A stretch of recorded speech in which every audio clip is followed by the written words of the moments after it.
In terms of what type of media I know more about and tend to enjoy more, I certainly am a film and TV show oriented person more than anything else in popular media. Even if I do consume video games, comic books, and other forms, but one thing that I wasn't ever into as much was Broadway musicals. I've seen my musical movies, but that's still something different from actual stage productions, even though, fun fact, as a small child I was in a few musical theater productions, but I was always backstage and in minor roles, so I never even actually got to see much of how it was made or even see the shows entirely. Music in general, I probably know the least about in terms of theory and arrangements and whatnot. I can hold a basic conversation, and I like to think that I know when music sounds good and the certain mood it conveys, but it is definitely not my forte, and I had never been into Broadway musicals until Hamilton entered stage left about 5 years ago while I was still in high school. I still listen to the soundtrack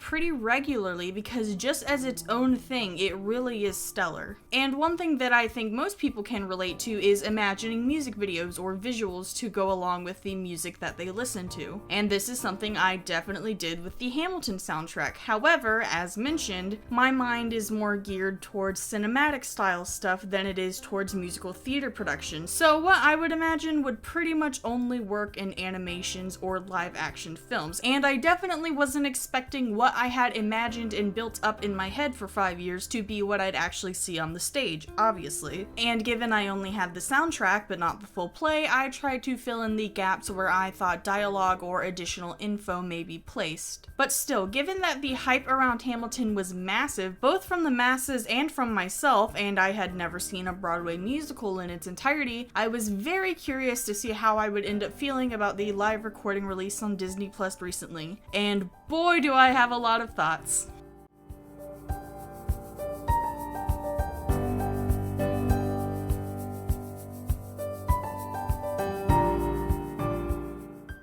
Why don't we just start by diving face first into some controversy. Hamilton has quite the controversy surrounding it, with some taking offense to its historical revisionism. I think that it is a totally valid point to have, however, it's a musical where historical figures engage in rap battles to settle political disputes. Just by the very premise, this is not something that is meant to be very historically accurate. I think most people understand that there is a big difference between this Thomas Jefferson and the actual founding father. But I can see the point that this play does give a very different idea about who the founding fathers were and what they did from reality. I do feel like the point of Hamilton is that it is updated and changed to be viewed with a more modern audience to reflect the values that America was meant to be founded on, that a lot of people still care about, and show the birth of those ideas in a historical setting, but through a much more modern lens. And a few times the bridging between the modern ideals of morals and the more historical details that are present in the play clash, like how it's a big point to Alexander in the play that Alex is an immigrant and America is the land of opportunity and immigrants are able to do the job as well as natural-born Americans and should be welcomed. But then several times in the play, Alex makes mention of how he wants war to come and the only way for him to rise above his station is to become a war hero, which is then what happens. And given in modern times, there is a lot to say about the military and the military-industrial complex, and that being the only route for poorer people to get out of poverty. That's kind of a big yikes, my friend.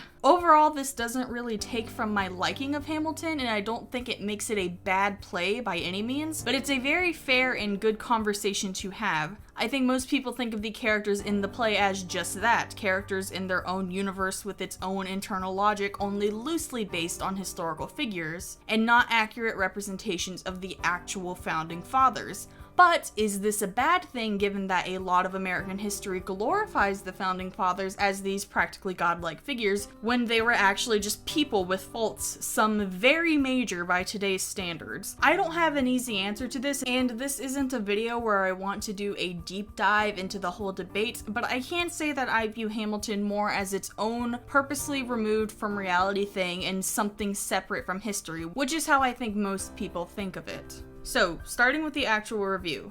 the soundtrack and the music. It is still as good in performance as it was just listening to it on repeat, though I was a little surprised and taken aback how nearly every single song in the show is back to back to back with only a couple of additions in between and absolutely minimal dialogue spoken. This surprised me, but for the most part it worked well, but not always. Several of the songs flowed into each other very, very well. Hurricane goes into the Reynolds pamphlet, which goes into Burn perfectly, but Aaron Burr's Sir does not really flow well into My Shot. It just feels like there's a brief conversation missing between the two. It's perfectly comprehensible what's happening in the show when watching it, but it still feels like we just jump from one thing to the next rather than having that more natural feeling of flow and progression. This happens a few times in the show. Burn doesn't work great going straight into Blow Us All Away. Say No to This straight into the room where it happens is a bit odd. It's just that given how beautifully other songs fit together, it was more noticeable, to me at least,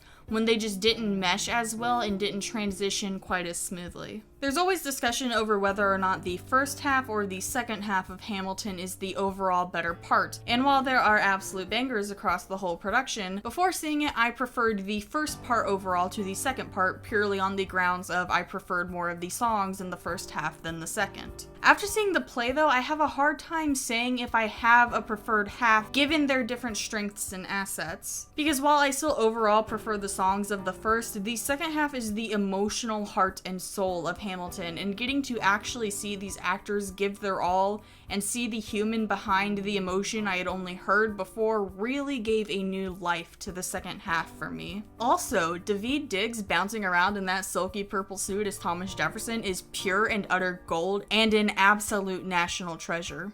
What perfect casting, my god. I loved every second of him on screen. This is included in the first half where he played Lafayette, but man, he absolutely owns the role of Thomas Jefferson. The performances all around are really good and really well done, but I feel like we need to talk about Lin. Lin-Manuel Miranda has been criticized for taking up the role of Alexander Hamilton with the claim that he is not the greatest technical singer, and yeah, that is absolutely true. I actually like the sound of his voice, but he's not one of the better singers on stage, and I think it could be argued that he's the worst one, though that's not too much of a knock given how great everyone else is. He does sound like he's running a bit out of breath in some songs, particularly early on in the show compared to the actual official recordings of the songs, but damn, Lin can act. Lin in It's Quiet Uptown was really incredible, and he plays the part of Alexander Hamilton as an actor so well. I just don't know if it would have been best for him to stay more in the background or not.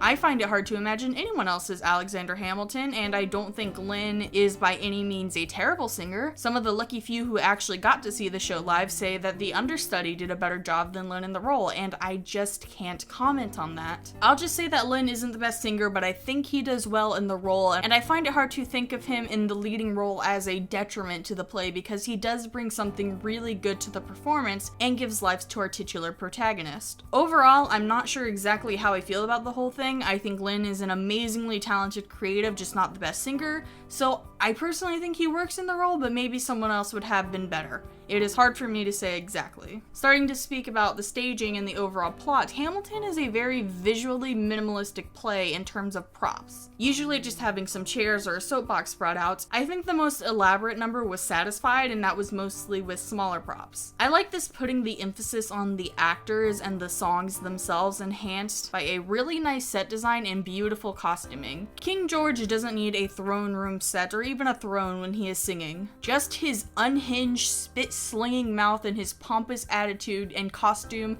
tells you absolutely everything you need to know about him. I could even argue that some numbers could have been even more minimal. Wait for it, my personal favorite song of the whole play, and a musical number that I had a very elaborate visual imagined for, was so good with just Leslie Odom Jr. standing there singing his song and pouring his heart into it. It was absolutely perfect, and even though there is some ensemble singing in this number that vocally is good, I got a tad distracted by some of the ensemble moving on the sides of the set from Leslie. A very minor minor complaint, but I am just making a point about how the minimalism worked very well for the play. There were a couple of numbers in particular that I feel almost went too minimal, or at the very least missed out on an opportunity for more. And this is where some of that conflict between what I had imagined and what actually happened in the show began to take place. Dear Theodosia was one of these, and initially this number confused me because I always thought that Burr and Hamilton were singing to their newly born children, because they clearly are in the lyrics. So I imagined that they would be singing to like a baby doll or a bundle of blankets, maybe a crib, but instead they were just sitting in chairs looking straight at the audience the whole time. Well, then I thought that maybe they were outside the rooms waiting for their wives to give births and for the doctor to introduce them to their kids. But in retrospect, that wouldn't make a ton of sense given that they were singing to their kids in the present tense and talking about their smiles. But still, that's kind of where my mind went as I was watching, until Eliza entered the stage from behind Hamilton, meaning he wasn't waiting for her and the baby or anything. So the only thing I can figure was Burr and Hamilton are meant to be looking into a crib or something at their new kids, and that's the explanation behind the staging we see. This doesn't come across very well though in the actual play. I understand that suspension of belief is much more important in a Broadway play than it is a live action film, but this was just one number where I had any problem with this. Because the exact scenario the two men were meant to be in just did not translate well, whereas pretty much everything else did fine. There is also a moment in Say No to This where Alexander is describing what Mariah Reynolds did, and he says that she led him to her bed and let her legs open, and no, I didn't actually expect that to happen in the performance the way it is implied, but given she's literally just standing there while he's singing this, it was more funny than anything else, but it did take me out of it for a moment. I expected her to sit on a bench and like lift her dress up a little bit to give the implication of what Alexander was describing, but nope, she's just standing there. Good old PG-13 ratings. But the last number that I need to talk about, and this is the only thing in the play that I would describe in any amount as a disappointment, was Burn. And this isn't because of Philippa Sue or anything. Her performance is incredible. Her performance in the whole play is. But Eliza is very clearly speaking to Hamilton in this number, but in the show she was just by herself singing to the audience, and I was so disappointed to see that. I wanted to see her spit venom at him while he just stood there and took it. I wanted to see the sting in her eyes while she looks at him and tells him to burn at the end of the number, and I wanted that to be the quieter moment for Hamilton, where he has to deal with the real human consequences of what he did in releasing the Reynolds pamphlet and cheating by watching his loyal and loving wife's heart break because he found his political legacy more important than trying to keep such a secret quiet. But oh, we didn't get it, and I am so sad. This doesn't seem like something that would have been hard to do. I understand the song is supposed to be Eliza's big emotional moment, but given that she is clearly speaking to Hamilton in this number, why is he not incorporated in any way in the stage production? This is such a missed opportunity. Burn is one of my favorites on the soundtrack, and it ended up being the biggest disappointment in the whole play for me.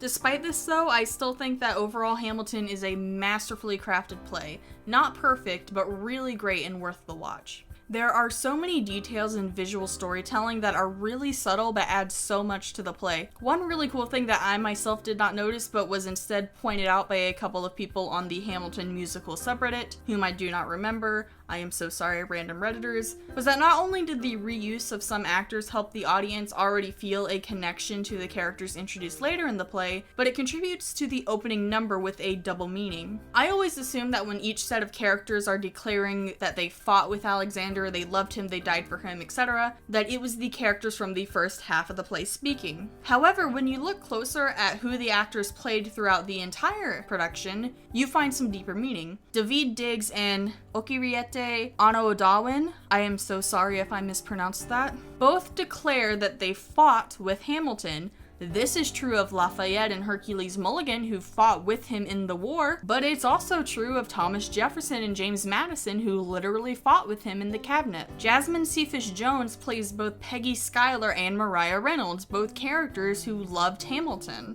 And Anthony Ramos plays John Lawrence, the totally not boyfriend of Hamilton who dies in the battle for the cause Hamilton believes in, but he also dies as Philip Hamilton trying to defend his father's legacy from George Eaker. That is some beautiful stuff right there. The costume coloring is another great detail in telling a lot about the characters. The Schuyler sisters round out the primary colors, which gives them visual cohesion, but also Eliza wears blue, the color of loyalty, which is pretty important to her and Hamilton's relationship. Maybe technically the lack thereof, but still, you get the point. Angelica wears pink, a bold color, and a more subdued red, which is the color of passion, which is what Angelica felt for Hamilton, but she restrained or subdued herself for the sake of her sister. This is in contrast with Mariah Reynolds' bright red dress, showing Hamilton's full plunge into his passionate desires for her. Hamilton's main outfit in the second part of the play is bright green, which could be for money given he is the Secretary of Treasury in this part of the play, but also is the color of greed and shows how Hamilton let his greed and desire for a legacy get in the way of his life. And Thomas Jefferson wears the complementary color to green purple, putting them on opposite sides of the color wheel, and shows how the two of them are adversaries in the story. Hi, it's Editing Spy here. So, I am an idiot. Purple is not the complementary color to green, red is. So, somehow, despite being an art major, I screwed that up. So my amendment to this would be that because they had already used red for Mariah Reynolds to symbolize lust, which is simpler visual symbolism, they then had to go with the closest thing they could for Thomas Jefferson, which would be a very warm purple color, because the purple that Thomas Jefferson wears is closer to red than it is to blue, and the colors still clash with each other on the stage. But yeah, red is the complementary color to green, not purple. I'm an idiot. I'm sorry. Back to the video. I know I sound a bit like an English teacher who looked way too deep into everything in a book, but again, since Hamilton is an otherwise visually minimalistic play, stuff like the costuming is important, and it's clear that a lot of thought went into every aspect of their designs. The very last thing I will address before the outro is that there has been some talk and some push for the recording to be considered for the Oscars. I will keep this short and sweet. No. No, it should not. This is a filmed recording of a live performance. This is not a film. Yes, there are some edits, but that doesn't change that this is just filming something in a completely different medium than film. Hamilton already got any awards it was going to get at the Tonys. It's not even really a film, and it should not be considered for the purposes of awards. That is all.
Thank you guys for checking out the video. I do hope you enjoyed. If you liked what you saw, consider liking, subscribing, and turning on notifications, but if not, that's okay too, and I hope you have a great day, and I do hope to see you all in the next one.